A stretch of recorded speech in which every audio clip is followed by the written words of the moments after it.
Hey everyone, I'm Chaney from Chaney Tech Time, and this is just a quick bonus episode talking about my experience with setting up an OTA antenna indoors with a Fire TV. Let's get started.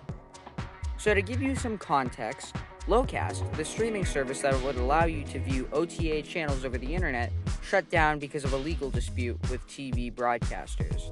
Unfortunately, this meant that a lot of people that would view OTA channels for free through Locast could no longer view OTA channels. An antenna company called Antennas Direct saw this as an opportunity to give away 1,000 free antennas to the first 1,000 people that emailed their support saying that they were one of the people that were part of the Locast shutdown. And by that, I mean they were a member of Locast, but unfortunately, they lost access to their TV channels because of the Locast shutdown. Fortunately for me, I was one of the first 1,000 people to contact the Antennas Direct support page, and I was one of the people that was eligible for a free ClearStream Eclipse indoor antenna. But the only thing about getting the free antenna for me is that the reason I used Locast mainly is because I couldn't get great TV broadcast reception with just an ordinary antenna.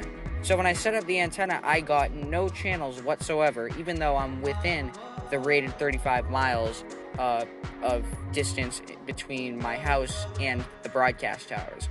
Fortunately, a family member of mine has great OTA reception, so I tried out the antenna at their house, and it worked really well.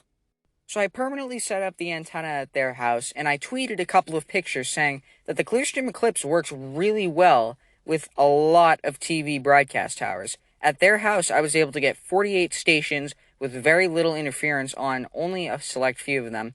The rest of them were clear as could really be. It was a great antenna, and especially for me getting it for free, it was amazing what kind of a deal I just got.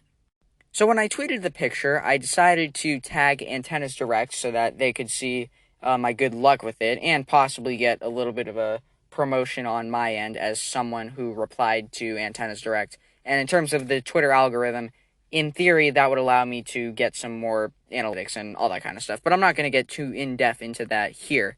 But anyway, I tweeted the photos, and Antennas Direct totally loved what I was doing, and they shouted me out.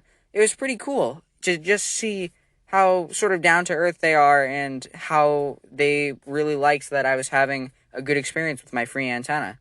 So one more thing before this episode ends. I just wanted to let you know that I am considering actually writing a review or maybe even doing a video review of this antenna. It seems to be a really good antenna for most people as long as you're somewhat close to broadcast towers. But let me know if you want to actually see a review of that either in the post comments or YouTube comments if you're watching this on YouTube. Anyway, I'm Chaney from Chaney Tech Time, and this is Chaney's Tech Talk. Thanks for listening.